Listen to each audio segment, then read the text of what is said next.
guys for coming out to AREAA Greater Milwaukee. I think some of you guys attended our gala last night. Thank you for that support. And so today, follow-up day, just a quick lunch and learn by our special guest, Daniel Leung, former 2016 DFW. Has been. DFW AREAA president here. He's CCIM certified, which is equivalent to the PhD world of commercial real estate here. So phenomenally smart guy, been in business for a long time. Here to share some knowledge with us, those of us who want to learn about the commercial real estate space. I know a lot of us in the room, us agents, us professionals, we've only done residential. And the commercial world, as we'll find out, is a completely different animal. So, Daniel, appreciate you flying down from Dallas. Flying up. And flying out later today right after this. So, yep. I'll let you take the... All right. Thank you, Laura. Take the floor here. Well, I appreciate. I'm not just the photographer, right? A lot of people thought I was just the photographer, but I am actually a commercial real estate practitioner for past 22 years. Actually, a little longer if you count when I started my real estate classes right after high school. I have my banking and finance degree in Switzerland. I went to college at Franklin College in Switzerland, and I studied 3 years, and I finished early. Came back to get into the real estate family business. My parents were in the commercial real estate industry already. So kind of grew up in it, understood bits and pieces of it. So in 2001, I came back. Of course, in 2001, September 11th, we had a big incident in the U.S., and that also changed a lot of dynamics in the market as well. So coming in, learning the business, continue to do like maintenance, leasing, everything, because you own the property, so you got to continue to manage those. My father had a major stroke in 2006, so really good 5 years with Dad trying to understand the market. And then from there, 2006, 2007, and then we had our financial crisis, 2009. But Dad got sick, my first divorce in 2007. It was just market. It's just not a good time. However, I wanted to kind of share why I share my personal story is because you need to surround yourself with the right people, whether you're on the residential side, investment side, lending side, title, whatever you're doing, insurance, you got to surround yourself with a network. So in 2008, I decided to get my CCIM courses done. I didn't know about this. Actually, a good commercial friend of mine says, "Hey, Daniel, market's just bad in 2008. Let's just knock some classes out." And I said, "What is this?" And I started researching and not knowing there was a diversity scholarship. So I paid full price. So if you are thinking about CCIM, there is a diversity scholarship. As long as you're an AREAA member, you get almost like a 40% discount. So those classes cost around $1,100 to $1,300. So there's about 5 classes you have to take, and you have to have a portfolio in order to get your designation. So going over that, 2008, 2009, I met my business partner, Calvin, through CCIM. Later on, I found AREAA back in 2010, around that time. And then Calvin and I became business partners on the commercial brokerage side in 2012.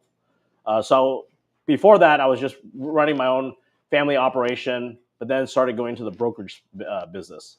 I also was a KW commercial director when KW started their commercial platform at that time. So I was running that, and then I found a couple AREAA volunteers that were at KW in different market centers. We decided to form a mini team that way, and I was just kind of helping them get that operations. Later on, we all basically left KW and then formed our own group. I was a broker at that time. I had an office building, so we just set up our mini shop on the residential. My other partners were running that. And later on, we franchised our commercial brokerage under the Sperry umbrella. So it's another national franchise. And then I also franchised my residential company. So going after that, 3 years ago, the EXP platform came about because James Wong, our past AREAA national president, which he was the president for Sperry Commercial, moved over to this platform, and that's why we're there. And that's how I met Laura and Andy and everyone else.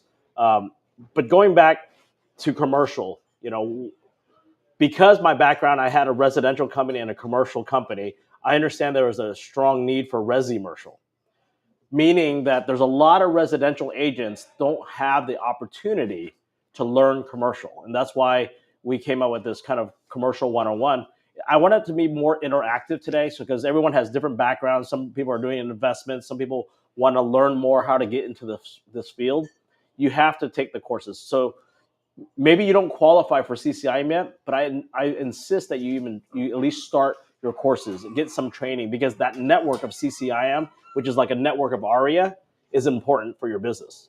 I believe in Minnesota, in Wisconsin, you probably have a commercial association within your residential association. There's probably some classes you can continue to take. Get those fundamental classes in, because terminology, what is a triple net? So I focus on retail.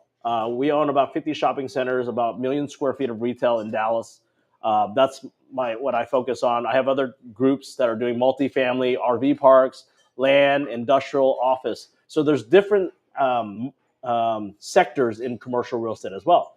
And typically on the commercial brokerage side, you kind of specialize on one thing, right? A lot of the resi-commercial, you're trying to learn things, which gives you an advantage because you can kind of dabble in things and figure out what you like best, So you really need to figure out what do you want to do with this commercial information, this knowledge that you're building up.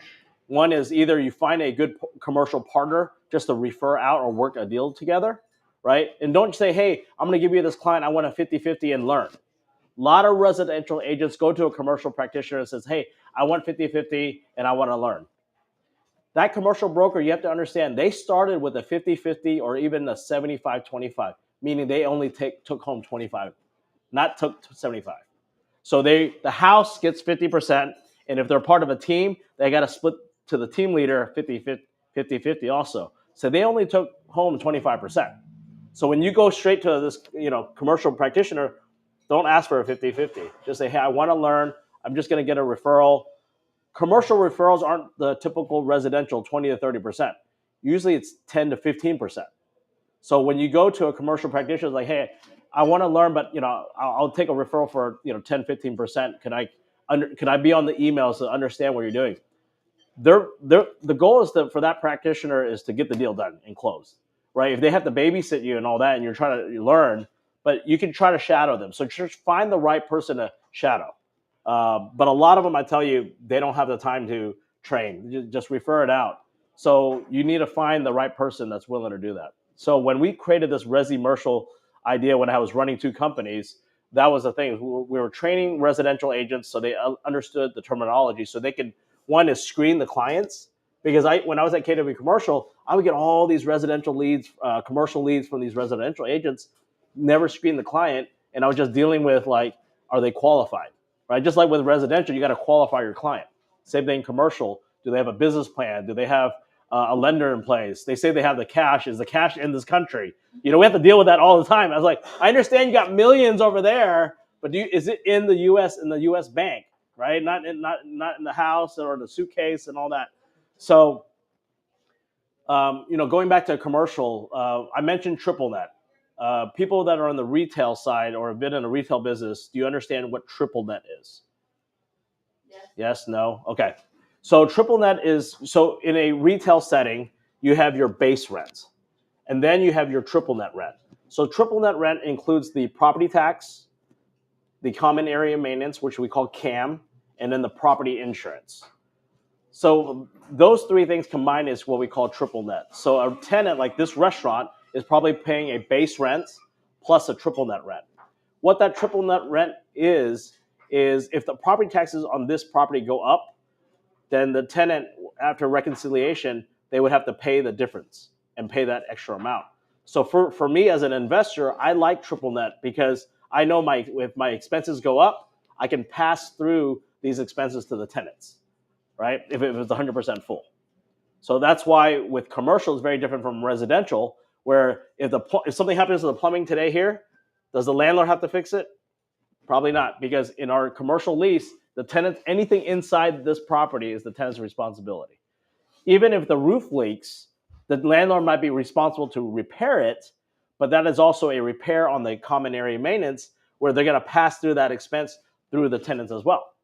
So as an investment, we like that because it's a little bit more hands-off than the residential. However, you still have risk. Any investment, there's risks. Okay, office. I don't know the Milwaukee market for office, but in Texas, it is hurting because of a lot of people are not needing that big office space anymore because a lot of people are working from home, right? But a lot of employers are also trying to bring people back to the office, but they may not meet that footprint anymore, so they're downsizing, they're subleasing. So there might be opportunities for you to actually find good sublease space for the office market. Industrial is hot in Texas. I don't know. I'm guessing probably the same because of e-commerce, right? How everything is going straight from once you click the button next day or the same day, it's at your house, right? That has changed the game on industrial versus retail. Retail's still strong because of we still need to eat out, right? We're humans. We still like to interact. But retail has changed. I look at Toys R Us, filed bankruptcy in the U.S. They still have Toys R Us in Hong Kong, so my kids go back for that. But I look at Toys R Us, a big company. They had a lot of real estate. Why did they fail? I felt like if Toys R Us changed their footprint, either make it entertainment or education with the toys, they could have survived. But they didn't pivot, and they had too much brick and mortar, right? And they didn't. So a lot of those things they failed. And there's going to be a lot of other companies that continue to fail because they don't adapt, right? Just like real estate agents, if we don't adapt, gain more knowledge, right? I'm not saying that you're going to be day one, you're going to be a commercial practitioner, but the more knowledge you gain, the better you can service your client or refer them to the right people to close the deal, right? So what else? Multifamily. For me, multifamily, yes, is classified as commercial. For me, I still think that's residential because you're still dealing with residential tenant, even though it's multiple residential tenants. Multifamily, a lot of people get into that from single family investing into multifamily. That's kind of usually the trend is to get into that because they're familiar with that. Multifamily is a good sector to invest in as well, depending on the market as because who's a lender here? Yeah, so lending on multifamily, right? Because sometimes you can do FHA, so you have a longer term, shorter depreciation because it is a dwelling, right? You can depreciate it faster than a retail property. So things like that. So there are benefits in doing multifamily as well. Then we go into syndication, right? What is syndicating a deal? Crowdfunding, REITs, right? And then a lot of pension funds, insurance companies, they all invest in real estate, right? Because that's where the money is being made. That's where the growth, right? Steady growth is commercial real estate as well. So we got office, industrial, retail, and of course special use. What are special use buildings? Could be RV parks, could be churches, things like that. So there's a group in our company that just specializes in churches around the country. So they get listings around and they help each other out because some churches downsize, some people or need a bigger place. So you got to find a specialty. What you're gonna do. Like I said, I want to make it interactive. Is there any questions, or if you're in commercial already or you're dabbled, we'd love to kind of hear where you're coming from as well. So, Andy, everyone enjoying their food? So, what else in commercial I wanted to share? So Daniel, yes. How is the offer process different? Yeah, so we don't usually submit a contract right away. We go through the LOI process, letter of intent. So we submit kind of our terms that we want before we get into the contract. Because typically contracts are not promulgated from your state. I know that you probably do have like a commercial contract, but typical commercial deals are drafted by your attorneys. Usually the seller will have an attorney or the buyer might have an attorney, and then the attorneys have to get involved to look over the contract. So what we call the PSA, the purchase sales agreement.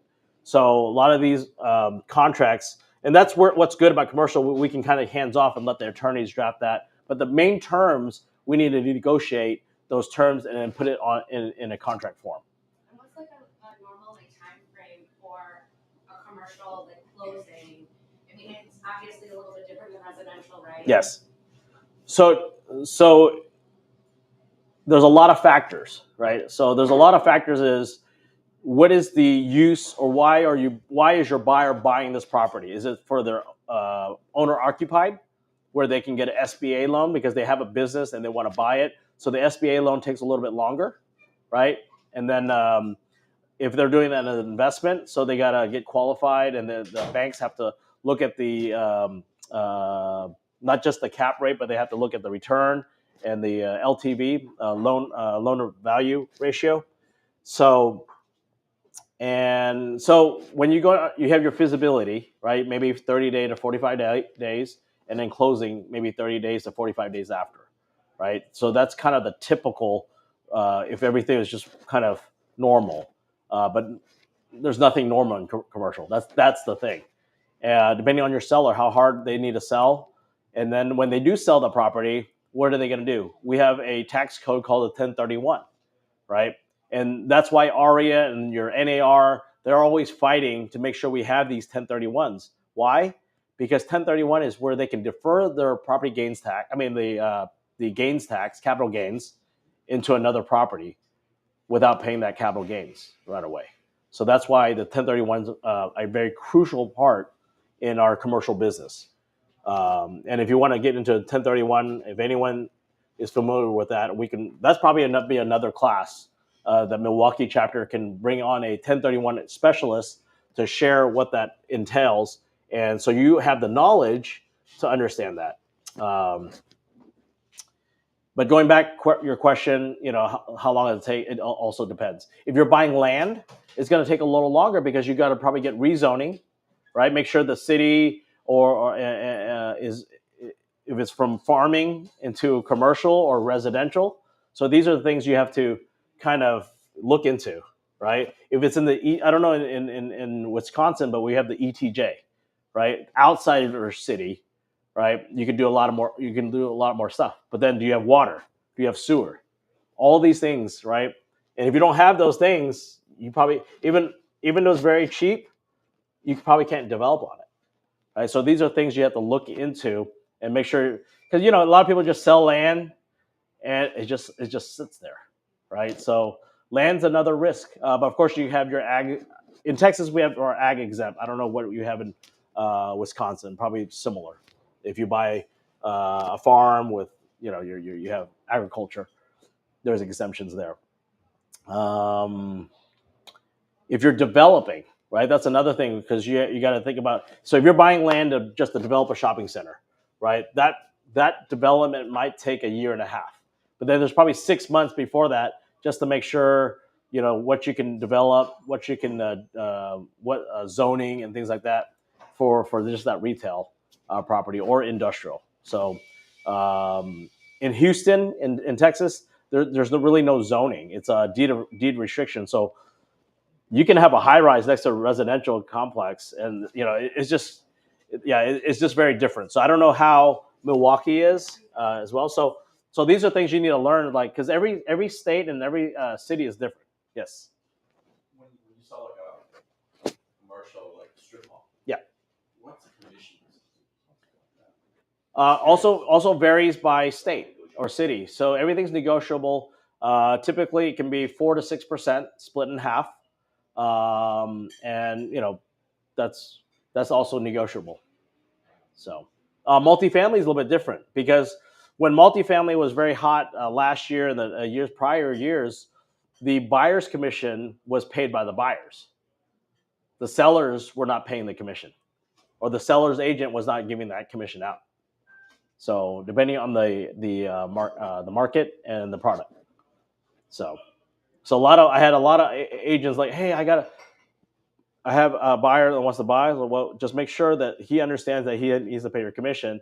And I never heard anything back from that agent because that buyer went with someone else because buyers they need to understand, and you have to educate them, and you have to educate them the value. Why use you as the agent? Because of your connections. Because if you don't have the full knowledge, it's your network, right? The people that you're helping your client to get the deal or source the deal out. As well. So, yes. I don't know. I don't own anything commercial. I Yet. looked into it last year. Yeah. And it was very interesting. Laura helped me walk through it. It didn't happen, but I know a handful about residential lending. So I knew about like a 30-year conventional loan. Yes. And you can have like up to 10 of them or whatever. Okay. So I have a spouse, and we were like, great, we're both gonna get 10 traditional, financial loans. Yeah. It'll be great. But then we didn't learn about Instagram. What are the superstars? What do you call them? Influencers. They don't tell you about DTI. They just tell you just keep refinancing. But there's a point you can't refinance after a certain point. So then I learned about like DSCR. I learned about hard money lending, and I just didn't know about that kind of stuff. So in the commercial world, are there different kinds of loan products too in that way, or not? Yes, different loan products, but got a lender. Just home loans. Home loans? Anyone commercial loans? So what I used to see in commercial lending is that it is still like a 30-year. No, so commercial is not a 30-year. So usually, typically, amortized. I've seen some. Multifamily, yes. But like a retail center, usually 20 years. But you have a balloon at 5 or 7. So you have to refinance, forced to be refinanced around that time. So when we had the 08, 09 crisis, why did a lot of people, I even struggled on one property, not able to refinance because the bank went under. So when the bank went under, I had to find another bank that's willing to take on that. And, all the banks were holding off, and we almost lost that property. So and a lot of people lost property in 08, but it also created an opportunity because there are a lot of foreclosed properties, and where we picked up assets, after the 09 crash. And on the commercial loans, be prepared that the fees are astronomical, Yes. Right? Including title and as well. And so, like, if your lender has an attorney involved, most likely they're reviewing the title, and then they're also adding additional endorsements, surveys, things like that. So there is a lot that goes into that as well. Yes. Once you get to that closing portion. Yep. Yeah, appraisal's a lot higher, the inspection and the environmental.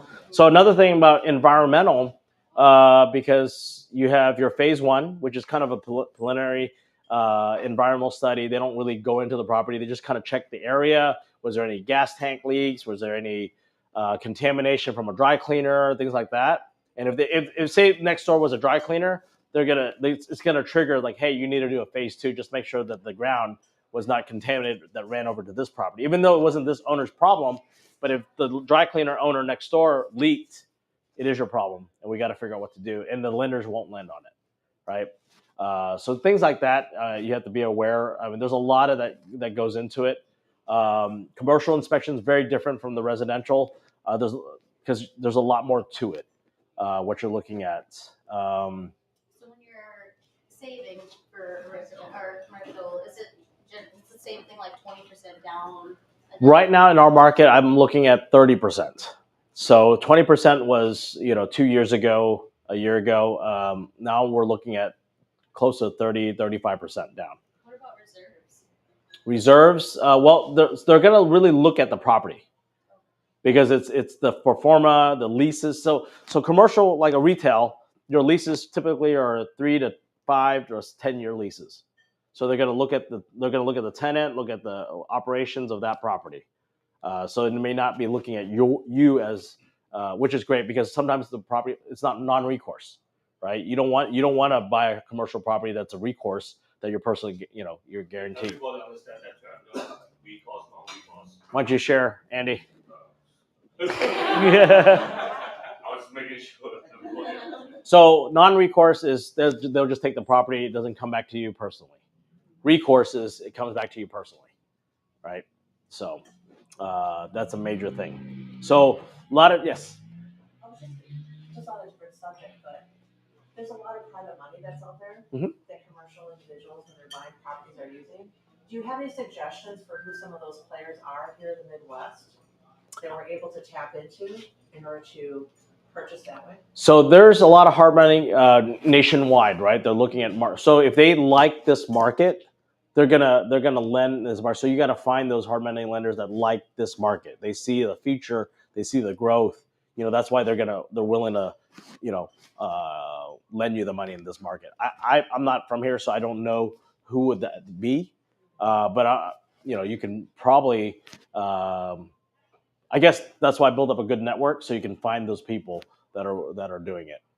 I'm guessing in the Hmong community, you guys have like hard money lending all the time, right? Within each other. I don't know. I know that the Chinese, like some of the Chinese groups, they lend within the group because at that time before AREAA, it was one of the reasons why AREAA was founded was to help push lending, not just by credit score, right? Actually look at, their hard work, the savings, and everything. And a lot of people didn't put money in the banks in the first generation, right? So they couldn't qualify for loans, So I think that's one of the things AREAA has pushed for policy for that. But yeah, going back to your question on hard money lending, is there any hard money lenders here that or know anyone that does hard money lending? That was our AREAA sponsor, the Hard Money Co. F Street. Okay.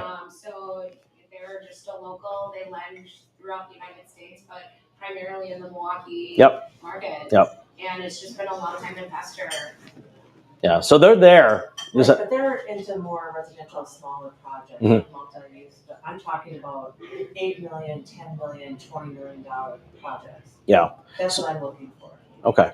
Yeah, so for the commercial hard money, I mean, sometimes you have other groups or family money that they do that. Maybe they'll do debt for 2 years and then you got to roll it into a permanent financing.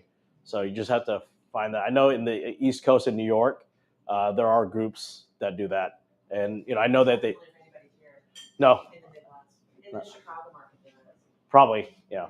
So whoever's in Chicago, they like, because it's not that far, hour and a half, 2 hours drive. So they have to understand this market, and they're willing. But then that's going to be on you also. What other assets you have, not just the property. So, okay. All right. So Daniel, going back to your comment about what happened in 2008, 2009, with commercial loans, having that 5-year, 7-year balloon, we had rates really low 4 years ago. Yep. Do you see any opportunity coming soon? Yes, we are seeing opportunity because people who bought properties 5 to 7 years ago. So we have other tools. So on the commercial side, we have Reonomy. CoStar sometimes has. CoStar is like our commercial MLS because so in the commercial side, another thing I want to tell you guys, we don't have a MLS system. CoStar is a data company. They try to get the data as much as they can. It's not fully accurate. Your MLS is pretty accurate, right? Because when you close, you have the information, you got the data.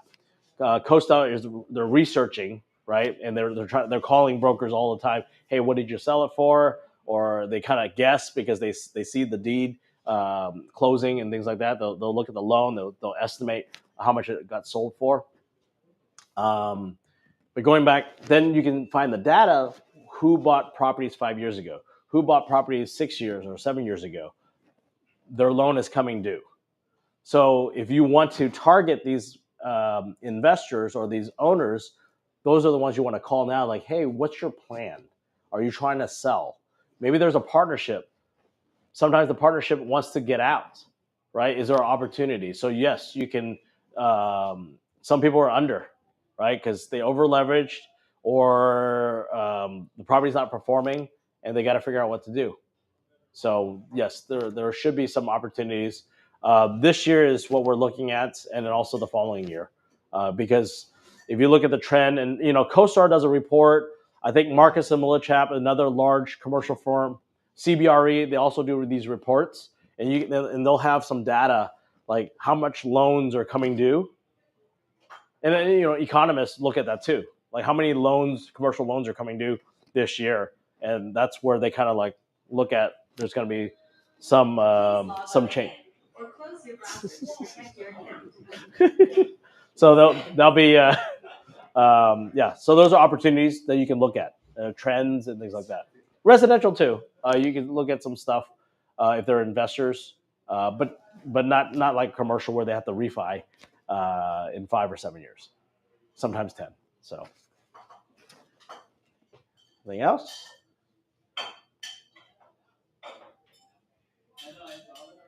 Are you seeing a lot of new construction for commercial in your area at all, or? Yeah, so Texas, we're fortunate to be in a very business-friendly state. A lot of companies especially from California, have moved to Texas, East Coast as well. So there's a lot of growth there. So another thing is building up your network, right? I'm in Dallas. I can't do everything for everyone, but at least there's a resource. And if I can't help you, I know somebody, right? So continue to build up your network of people around the country. And AREAA is great. I mean, AREAA is the one that connected me with like we have 45 chapters now, right? Just imagine all the people I've connected throughout the years, the 15 years, and just made those connections. Sometimes I don't have to do business, but there's a resource, and I can call Hawaii right away. I can call San Francisco, Seattle, and I can find a resource and say, hey, I need this. Who do you know? And make those connections for your clients. So just continue. I mean, as this chapter continues to grow, just keep on building that up. So, yes. For you and Andy, Okay. knowing what you know, what do you have more preference for? Commercial or residential? So, because I've been in both, but my focus has always been commercial. I'm not a residential transaction or a producer. But because I know both, I know there's a big need for more knowledge for the residential agents. I feel like there is a gap missing. Most commercial people don't want to touch residential at all, and I understand because they need to focus on the production, right? Because if they have to mentor and all that, they're not going to have time, right? Which I understand. But at the same time, I think my gift is sharing, right? I enjoy that. That's why I have a team of about 200 people in my organization, and we're all around the country. And from there, I just get to pour into people like Laura, Andy, and everyone, just to share resources and create this real estate club. That's what AREAA is. AREAA is a real estate club, but we took it a step further because we are actually together in a company. So that just helps, and then we just continue to build that network and resources. But going back to your question, commercial or residential, it really depends because it's two different animals, right? Commercial, because there's no education where you can just learn it in 6 months and be a rock star. Residential, you can. Residential, you have opportunity as long as you have to treat your sales business as your own boba tea shop or restaurant. You gotta look at this is your business. You got to be motivated to clean up afterwards or open the door, right? And it's not going to come to you. I mean, a lot of people who get in this business. What's the stat in NAR?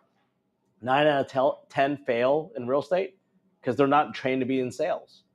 Right? This is a sales position. You have to have thick skin. You got to hear no's all the time, especially in commercial. You're cold calling owners all the time, right? You're cold calling owners, like see what they need, and then is the timing, right? You're building up your database. Like if you really want to know commercial, there's 4 corners, right? You need to know each owner, what they do, why they bought that property, what's their exit strategy. Do they have kids or not, right? Are the kids going to inherit? My dad used to look at the obituary every week. That true story. He used to look at the obituary every week to see which family, because there was, back then there was a few families that were dominating, and he would see which family passed away. He would call his broker friends, say, "Hey, I know that person owns it. I know you have a connection. Can I buy it?" That was his way of doing it. I mean, that's the old school way. Tone does it every day. So he's a resource right there. Yeah, right. Who passed away? Who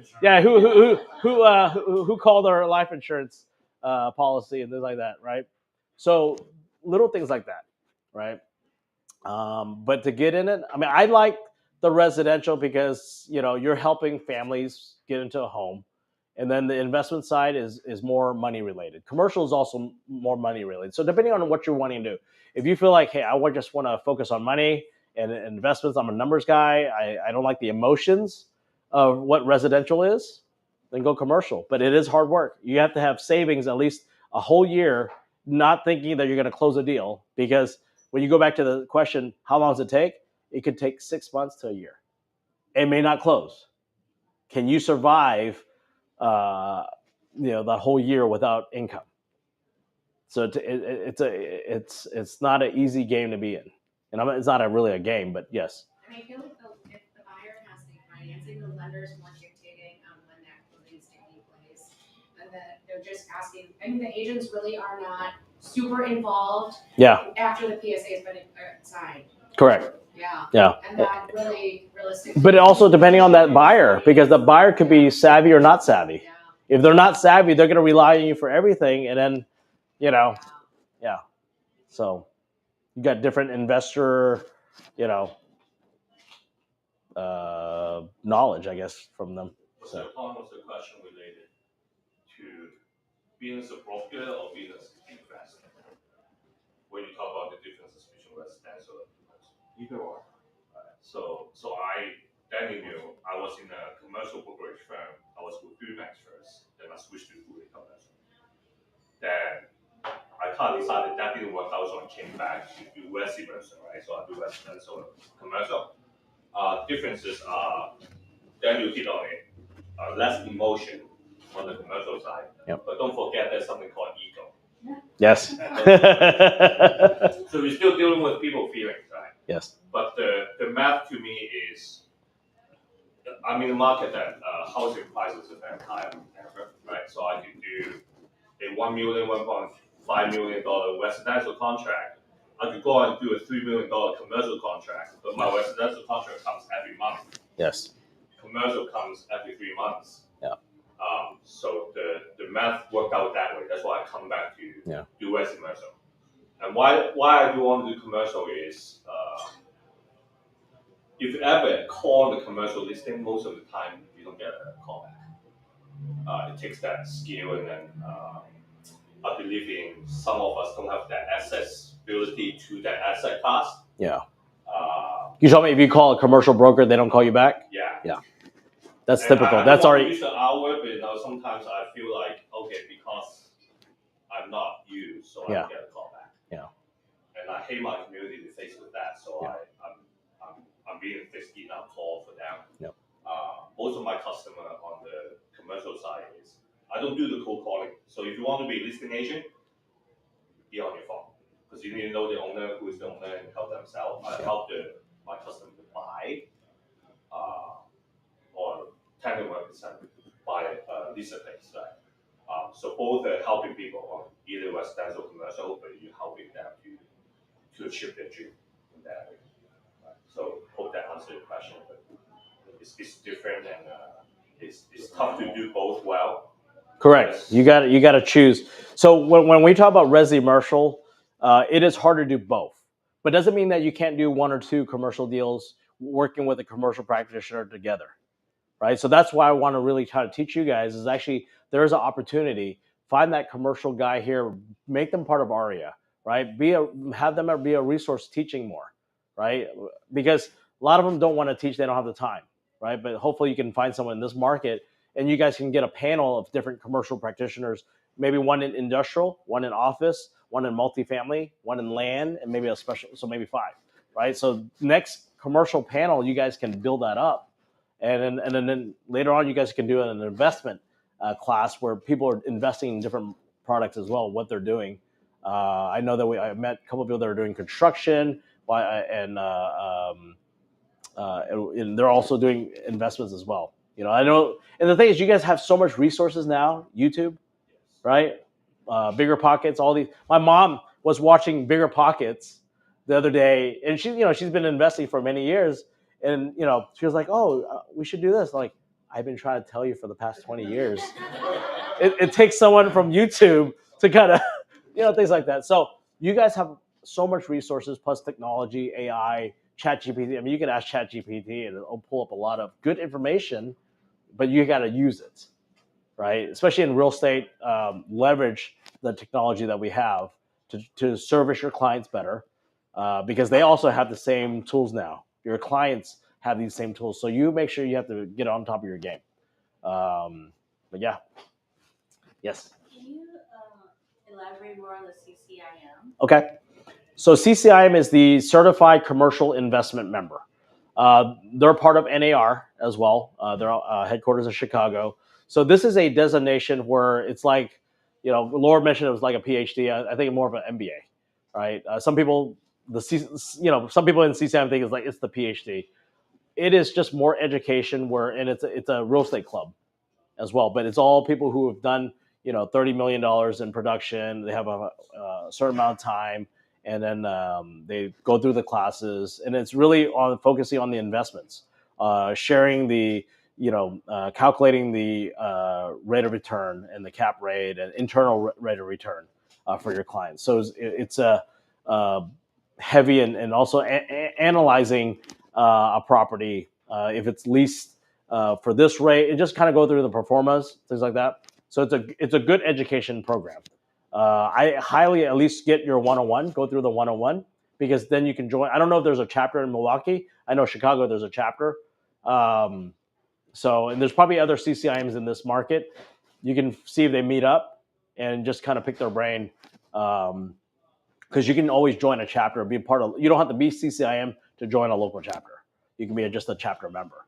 So it's also another great way to connect with more people. Our Dallas chapter is pretty big, where a lot of the CCIMs, they do deals within each other. So it's like, hey, I'll call this guy because we're all members of it. So it's just like, hey, do you have any off-market deals? Or maybe like, hey, do you have a hard money lender? It's a bigger resource because people have gone through it. Every year, our annual dues just as a member is almost $1,000 a year. So since 2008, I've been paying $1,000. so things like that. So they have a lot of pride. But then again, CCI for me, and I know I'm live stream. CCIM is not everything.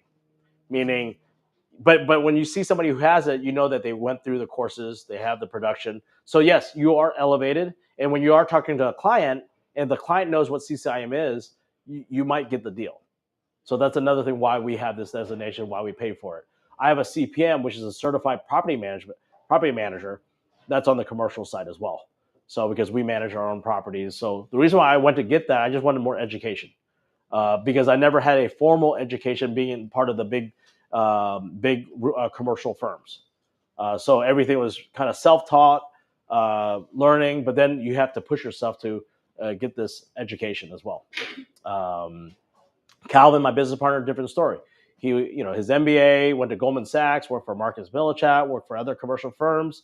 And when he called me, telling me that his team was going to moving him to Utah, and I said, I don't know what's there besides, mountains, Mormons and stuff. But that's the true story, right? So I'm not hiding it. And then I said, I can't afford you, but I have a desk next to my desk, and the sky's the limit. And then if we want to start something, we can, and it's up to us how we want to run it. So, I'm going to close out with making sure, and I always stress is building up your network of people, right? Have a good lender, have your title, your insurance, other commercial or residential industry specialists in your group so you may not necessarily be in your company, right? We're all in the industry trying to grow. Just make sure that whoever you find are willing to share, because not everyone's collaborative. So that's why your network is your net worth. And I always stress that for all of my team members that they need to continue to build up their network. That's why we're here in Milwaukee, because, Laura, Andy, we all flew here to support you guys. We care about AREAA. We care about the grassroots, because you guys, without the members, there's no AREAA National. Without agents, there are no brokers. There's no brokerage. There's no franchises. There's no whatever, right? So it's the agents' hard work that make it happen, right? It's almost like I'm not trying to do a political campaign, but that's what it sounds like. Without the people, there's no country. But it's kind of true, right? For me, my background, I'm a Christian, so it's like the church is not a building; it's actually the people. So kind of that same thing is like it's the people, right? So hopefully your membership here in AREAA continues to go strong. In any organization, there's a lot of politics. Try to put that aside.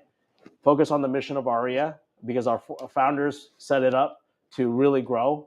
And hopefully when you guys continue with that. There's always going to be different. There's going to be disagreements, but stay focused on the mission. Is serving other members, bringing on people in. Yes, we're all in business. We all want to, make money, right? But let's make money together. Let's grow together. So hopefully, all your members have that same mindset of collaboration. Then your chapter will not be strong just this year, the years to come, because we've seen other chapters have hard time, and then sometimes the other chapters have to go help. And I've done that. I've gone to help Houston before, Austin before, and I say the same thing. Like, hey, I know that these two leaders don't agree, but that's not the mission. You're the current president. You have your own leadership skill, and everyone's learning, right? Laura was never a president for something, and now he's in it, right? But so hopefully you guys support Laura this year. He's going to have certain things that he wants to do. Let him try it out. Let him fail too. It's okay, right? I was a president for 2016. I failed too. I had other people complain, but you know what? I got stuff done, right? But I didn't train my other people to take over. So make sure you guys train the next generation so they can take over and make sure this chapter continues to flourish. So, yes. Outside of networking, and outside of the CCIM, because it seems like that's kind of like a 3.0 version. Yeah. First, someone who's trying to get into just being at the table of discussion. Yes. What are some steps that you believe that we can do to get positioned? Because we have goals to want to get into that, but it, based on this meeting, it looks like we need to save a little more money. But I feel like we're just not getting into the right circles to have true conversation versus mindset. Okay. So if you want to get, like, the easiest way, and it's not hard. I mean, it's not the easiest, but tenant rep, representing tenants looking for space like a restaurant or a store, and you represent the tenants. And that's how you get your foot in real estate, commercial real estate for retail, right? Or even industrial. But the easiest is going to be the smaller shops, right? Tattoo shop, nail salon, hair salon, bubble shops, things like that. Those are the ways you can get your foot in, right? Where you can close a deal, because hopefully they'll look at it. If it's a empty restaurant that's existing, what we call second gen, these are hot commodities, because it's hard to find an existing restaurant space, because all the plumbing. I mean, you just imagine the bar here, all the plumbing and the kitchen and things like that, the vent hood, fire sprinklers, things like that. So you can start that way to get your foot wet. And a lot of people do that. That's where that resi-commercial comes in. You might not do that $10 million sale day one, right? I don't expect you to, because the thing is, if your investor's using you and you have no knowledge, you're not doing justice to your client. That's why I always bring a good commercial partner to come in. So, but the thing is, if you have the resource, it's your client, find that right partner to come in. So that's where you're going to learn. But don't ask for 50-50.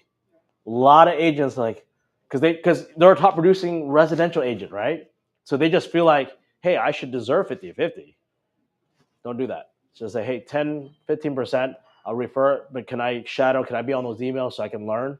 I won't bother you too much, but if there's a showing, can I go to it? If they're willing to let you kind of shadow, that is the best way. That's how you're going to get your foot in the door. But if you ask for 50-50, then you got to do 50. You got to do your 50%. I think I messed up on that. Yeah, you did. I asked for 0. You asked for 0? You just referred it out and you didn't get anything? Yeah, I gave a commercial client $1.8 million. Okay. To a commercial agent. In your company at that time? Yeah, in my company, because I knew that I didn't have the knowledge. Yes. I felt like I was going to be servicing them. Yeah. Or representing them. Yeah. I have no idea how to read those commercials. No, I understand. Even when he sends me a copy in the email, he sees me, I'm like, I don't know what the hell this is. Yeah. Like, the square footage, people, what if they were renting, the profit, or all that stuff. Yeah. I had no idea. Yeah. But I referred them, and I said, I don't want anything. Yeah. I just want to learn. But I should have asked for 10. So. But he is very good, because he tells me when he's meeting them. Yeah. And he walks the property with them, and he tells me, and he brings me out like car, and he's like, like obviously, is there a shoe that's Well, I mean, that's another way. That's like an intern, right? Yeah. Like you're coming in. Hey, you can say, I just want an intern. I don't want anything, but I do. Hey, then that broker or that commercial broker better teach you. If they're not giving you anything, you're that intern. Well, the thing is, like, he did tell me, like, if you want to go get your, additional license for it. Oh, so in Wisconsin, you have to have another license for commercial. Yeah, well, you have to pay that due for it to operate it to get the MLS access. Oh, CoStar. Yeah. Okay. Like that. But it's expensive. It's expensive. Yep. So he's like, if you're gonna do one sale a year, you should refer it out. Yeah. But if you want to get into it and then you want to learn, I'll teach you, but you have to, obviously learn how to read this and apply for that. Yeah. But the reason how I got to know him was because I did my first real estate deal, but it was a lease. Okay. So I brought the tenant in Yep. to lease from the building because they weren't selling it. Yep. But I got paid for it, and it was because it was a 5-year contract. Yep. I got paid a lot higher because they did it off the estimate of how much the rent would be in 5 years. Correct, because you so the 5-year term is usually set. Yeah. So if it's $15 a square foot, or say $2,000 a month, or $20,000 a year, and then it'll be $25,000 a year. You add all that up, not including the triple net. So typically the calculation is just the base rent, and not including the triple net rent, and that divided by or multiplied by your percentage. So typically in Texas, if you represent a tenant, it's a 6%, not split half and half. The tenant rep gets 4%, so a little higher than the listing agent on the on the commercial. To negotiate my rate because they weren't looking for that. Okay. And so she wanted to be able to do that. So then I told her that because I was representing, my rate was 5%. Okay. And then she said can they pay for the other? So they ended up paying 2%. She paid 2%. Okay. Yeah. So Okay. I got my money. Yeah. But it was a ton of freaking work. It is. Yeah. That's what I said. Commercial is not easy. It was a ton of work. It was not easy. Yeah, it's And not I clean didn't cut. get paid for 5 months because you don't get paid until all the contingencies are met. Yep. And she's in and they So depending, it's all negotiable. If the landlord doesn't want to pay until everything's done, they got the city approval. Sometimes, so in our market, it's half upon signing a lease, and then half upon when the tenant starts paying rent or they get their CEO, their certificate of occupancy. I don't know what it's called here, but that's what we call it. So you got to wait. Yeah. So if a space was doing construction for a whole year or whatever it is, you got to wait a whole year. I had some really stingy landlords like, I'll pay you monthly for 5 years. You can imagine your broker doing the accounting because they has to go to the broker first. And they got to cut you a small check every month. I've had that happen, and I was just like, oh. So, yeah. But typically, half upon signing, half upon when they start paying rent. Yes. So just to piggyback off her question was, how do you get experience exposure in the commercial world? How do you get experience and exposure if you're not an agent? I'm not an agent. I'm just like a small nobody in the community, and I want experience. So you can still get your CCIM or at least take those courses. So when I was in class, I've met other investors because they want to know how to calculate the things correctly. They wanted the tools that CCIM has because as a CCIM, we have different tools for calculating internal rate of return. What else was there? Yeah, so that's one way. There are a lot of investors in our organization that I've built. They do get their real estate license. One is data, right? If you're doing residential real estate, yes, you have your agent, but if you want the data right away and instead of waiting for the agent, it's an investment, right? You're investing in yourself. It's knowledge, and if you have the data, you can start doing your own research. You may not want to do that. You're not selling houses and things like that, but you want the data. So I encourage investors to get their license as well. So I have a lot of investors in our group, and that's why we created a real estate club within our platform for that. Yeah, Andy? You Cindy is pushing out the real estate, commercial real estate classes. Yes. Yeah. So we're doing. So I have one of my partners. She's teaching commercial. We start. I think we're doing our intro February 8th, and then we do one every month. We are live streaming that as well. So if you want to hear that, I'll send it to Laura and he can push it out. But there's a lot of people that are teaching different things. But ours is a little bit different because I actually go to properties. So we'll do like 1 hour workshop, and we'll actually go to a project and look and meet the developer or meet the listing agent and go over that project, because I like to be more interactive. And I think that's something that's unique to our group that we're doing, because most commercial brokers not going to spend time with residential agents to teach them. But that's where I feel like I can give back to that, because we've closed a lot of good commercial deals through residential agents. I know it exists. I mean, we closed, I don't know, I think 2 years ago there was like 3 deals over totaling around $25 million, because a residential agent just made a connection and they got a good, we gave them a 50-50 on those because it was a solid client, and it's a partnership in that sense. But if you're just starting out, either intern or 10-15% is kind of that, because even with that 10-15%, not just like I'm just waiting for my referral check, actually kind of learn, right? Like you were learning, trying to understand this, but don't bug the broker too much unless they're willing to kind of share more.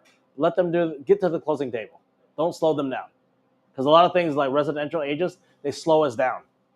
Like there's certain things that we just need to get through. I know you want to learn, but our focus is getting to the closing table, because time is money, right? So, all right. Yes, David. If I can share a resource. So I recently became interested in commercial real estate. Questions like, how do I begin? I was doing this. It's my first commercial loan. I realized halfway through the transaction that I had no idea what I was doing. And I was like, fake it till you make it, right? But then afterwards, like, I don't want to go through this again. What can I do to improve my skills? So I spoke with the commercial broker who I was working with, and he recommended that I check out this website. It's called Udemy, UDEMY, and they have various college level courses on there that are very accessible. Like yes. You pay $30 for an introduction to commercial real estate. Yep. And commercial financial modeling course. And it's been a very good foundation of yes. what is commercial real estate, what are the terms, and don't fake it till you make it. Yeah, but it'll cost you, and you'll get in trouble. Right, but that was a good. I found that to be a good place to at least start, so that I can understand what people are talking about and the language and such. So it's like $30 for the course. Yeah. Yeah, and I do have a lender that does commercial. If you guys are interested in that, his name is Mike, and he's with Watertown. And all he does is Mike, and all he does is just commercial. I mean, you guys have a lot of resource here. Bring them together, right? Have them share, and that's the value prop of joining AREAA, right? So you guys have to. There's a lot of organizations, real estate organizations, right? What makes you guys unique? You got to bring the people on, not just sponsor, but actually give back and share and knowledge. And like these, you can live stream it, you can Zoom call in or whatever. Just have to provide value. But for the investors, you don't have to get your license, but that's just another value prop if you wanted to, because you got data right away and you get to connect with more people. For me, is because as we're creating our because you're an AREAA, make sure you connect with other AREAA people around the country and go to national conference, because that's where you're going to really meet all the top producers. They're spending time and money away from their city to come together, not just to party and drink and all that. That happens after hours, right? But during the focus, you'll get to see the top producers, why they're making it. And then at the same time, it's like, if you want to raise capital, your network's bigger, right? If you're just standing around the 10 people around, that's your sphere. Your sphere needs to get bigger, right? Yeah, so. Daniel, put in a plug for Josie. Yeah, so one of my partners developed a shopping center. I don't know if you guys know what H Mart is. That's a Korean grocery store. So it's the center next to it, or it's just adjacent to it. So she has a couple buildings. So she's also she developed that. She leased it out. There's 2 pad sites. Now their investors are willing to sell that property. They're going to sell it, but they're allowing other investors to come in to basically purchase it, and you can start at like $50,000 a pop to be part of this investment opportunity. So we're not it's not a syndication because you got to go through the it's just really within our group, you know. So if you do want to connect, you know, I can connect you down there. It's in Katy, Texas. It's in, just northwest of Houston. Tim Ho Wan is there, which is I think the only Chinese Michelin star restaurant in the U.S. There's Haidilao. There's a lot of chains in that area. So it's a good opportunity because it's a new construction. It's already leased out. They're going to develop the 2 pads as well. So that's including. It's about a $35 million project to get in. So if you want a piece of it, there's an opportunity where she's kind of crowdfunding together the piece of it with friends and people we know in our network. So, but yeah, if you want interest, let Laura know, and then you know we can. I mean, you guys can fly down there, do a tour, or she can do a Zoom call and just kind of share what she's doing. Yeah, it's So. Katy Asian Town, right? Yep. You've been there. You go to the eat all the time. And yeah, it's absolutely beautiful. Crazy retail, like Daniel mentioned. Like Yeah. They have high-end chain Asian restaurants all over. I think they have a couple of fancy local places there. Yeah. A lot of the franchise companies are there. Daiso's there. The Japanese bookstore. I'm trying to think of the name, but yeah, I mean it's there. I think Chicago. So Chicago. There's a new developer from Texas, from New Quest, that is doing something a similar concept in Chicago. So it's the same company that developed that area with Josie. Different developers were there, but that's where they're bringing the big franchises from West Coast or overseas. Do you know what the return on investment is for that 50,000? So I don't have it on top of my head, but she's trying to double your money. I think 5 to 7 years. She says 5. I try to be more conservative, but the thing is, it's a concentrated area, and you can't go across the street to do it, and it's just so it's a unique situation where you can be part of it. So because what her goal is to have her agents all be part of it, so they own a piece of the pie. Because as agents, we're always selling. We don't own anything. And the day you stop selling, you have no more passive residual income. So that's why you have to learn to start investing. You got to learn how to put your money aside to let it work for yourself, right? Because our hard work is just sell, sell, sell. As a broker, I wanted my agents to sell. Why? Because I make money off my agents back then, right? Now, it's a different because I'm in a different platform. I want them to sell, but I also want them to also invest to create a passive income for their families, right? Because if they're just selling and you see agents that are in their 70s still working. Why? Because they have no passive income. If they stop, they have no more income, So it's kind of sad to see that. So hopefully you guys are slowly getting to more investment for yourself because you can depreciate, right? We have a lot of good tax codes that we can, write off things, right? Especially as a realtor, if you become your license, you can write a lot of stuff off. So, all right. And that's maybe another tax class that you guys will do.